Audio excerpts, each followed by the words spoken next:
Hi Year 2, welcome to another lesson this week on Patton's Pumpkin. Today we're going to actually read the book a bit more and explore it. You're going to use your imagination to answer questions about another place. You're going to talk about the book, describing a place and trying to imagine what it is like to be there, and then using your imagination to answer some questions on the text. So the text is Patton's Pumpkin, an Indian flood story by Chitra Sandra and Franela Sack. After our starter, we're going to have a read of it. So first of all, looking back to this picture that we've explored this week, what can you see in the picture? And can you list all those things that you see? Okay, listing all those things you see. Give you a couple of minutes to do that. You can pause the video and then we'll talk about some of those things and the features of the place where Patton lives. Okay, hopefully you've got lots of things that you can see in that picture. The animals, such as the elephants. You might be able to see the hills and the trees. Okay, the hut where they live. Now, I want you to think of what words or phrases you would use to describe the place where he lives. Okay, think of the climate and the place, the surroundings. So using the words on your list of what you see in the picture, do you identify any of the physical features or human features that you see in the environment? For instance, a human feature would be the hut that has been made for Patton to live in. Or a physical feature might be the rolling hills with the stream or the river that is flowing from the mountains, the grassy areas. What else do you see that might be physical and human features? And do you think that this is a place where nature thrives? Is it a place where nature can grow and exist and be really healthy? What do you think? Talk about it with a family member and then we'll move on. Okay, we're going to read the story from the beginning now. So once upon a time, there was a man called Patton. He lived with his wife Kani on the banks of a mighty river that galloped down the Sahiju mountain. They tended the goats, fed the bulls, and rode with the elephants that roamed their lands. Okay, so that gives us a bit more of a picture with the language there of who Patton and Kani are. They live at the bank of a river, okay, and the river gallops down the Sahiju mountain. It's a lovely picture of the way that it comes down the mountain. He tends the goats and feeds the bulls and rides the elephants. So the animals, he looks after them, okay. Patton grew pepper, rice, nutmeg and bananas. He shared his food with everyone, the animals, the birds and the insects. So there we go. Patton is a sharing kind of person and he grows a lot of fruit and vegetables and spices on his land. Look at him there riding the elephants.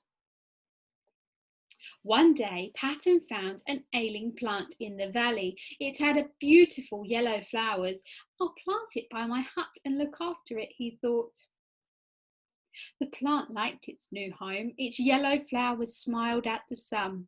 Look, Patton called one day, a pumpkin has started to grow. And this is what you looked at yesterday, at the description of the flowers and how we would describe a pumpkin, and then you looked at describing your own favourite fruit or vegetables. Now we're going to find out what is special about the pumpkin and what happened. The pumpkin grew a little every day. The goats can't reach it now, said Kani. The pumpkin had grown taller than the fence. It was fatter than the pigs. It grew some more. Patton had to climb on the elephants to check the pumpkin. Wow. And still it grew bigger and bigger and bigger. Soon it will be as tall as the mountain, said Patton. The next day, dark clouds gathered. Rain crashed against the rocks in fury. Patton was afraid that the floods would wash away his hut. We should leave the mountains tomorrow, he said. We should take all the animals, birds, beetles and bugs with us, and a sapling of every plant and seed of every grain. But how were they going to take all the creatures with them?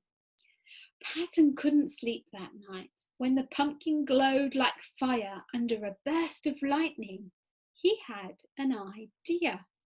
I wonder if you have discovered or thought about what his idea might be.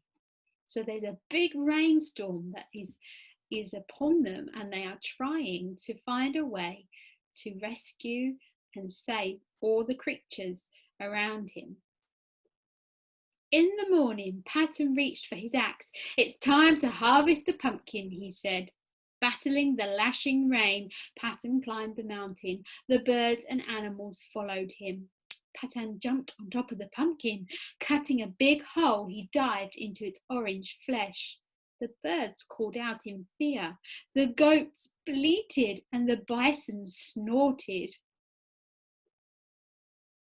Oh, there we go. He's cut a big hole into the pumpkin. Look at all the animals eating the bits of the pumpkin. Patton dug into the pumpkin, hollowing its insides. "Help me," he called.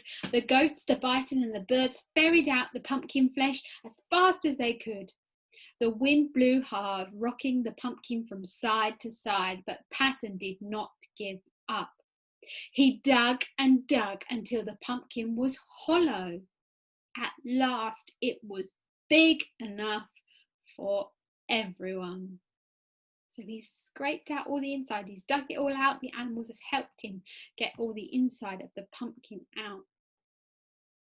Down in the valley, Carney filled sacks with grain, seeds and herbs. Patton loaded them onto the goats, elephants and bulls and brought them up to the mountainside. There we go, loading them up. "Hurry, climb in," Patton cried. The dark evening skies cradled the mountain in darkness. "We must leave before nightfall," said Patton, cutting the prickly stem from the plant. Now the pumpkin was free. So you can see here he's got his axe and he's cutting the stem from the plant. So the pumpkin is now free. We're going to leave our story there for today and we'll finish the rest tomorrow. Now, I hope you've enjoyed reading that. We're going to think about now the place where Patton lives. So have a look at this lovely photo. The story here is set in Western Ghats in India, okay? And this is a picture from there. So how would you describe this place?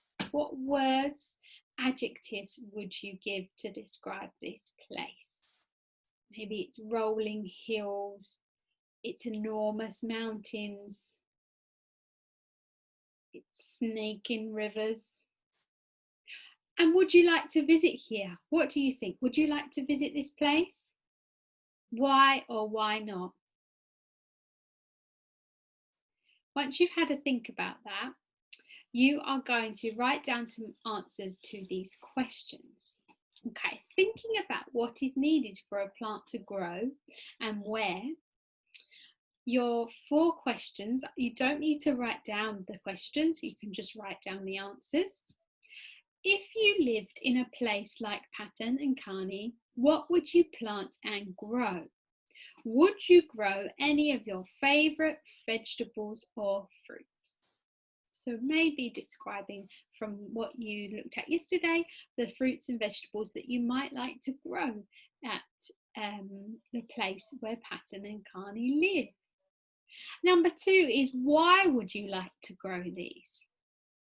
Number 3 is what animals would you keep on your land? We know from the story that Patton and Carney had so many animals on their land that they looked after and they lived with. What animals would you like on your land? And number 4 is who would you share your produce with and why? So the produce is the things that you have grown. Okay, so here maybe you've grown some carrots, okay, and you've grown those carrots and you're going to share them. Maybe it's with the locals or maybe it's with someone else who comes to visit. Who would you share that with? So answer those 4 questions for me. You can pause the video while you do that and take your time. Remember your neat handwriting, and you can have capital letter and full stop at the end of your sentences. And then your plenary is, if you would like to explore more about this place, Western Ghats in India, you can look this up in an atlas, or you could do some extra research on the place. Okay, so maybe you might have an atlas in a book, or you might have an online one. You can use it online, can't you, by Googling it? Or you might want to do some extra research on the place itself. You might want to draw it. It's completely up to you if you have some extra time this week. Okay, the last thing for you to do is to take a photo of your work and upload it to Class Dojo. I look forward to seeing the answers to your questions. Have a good day, Year 2.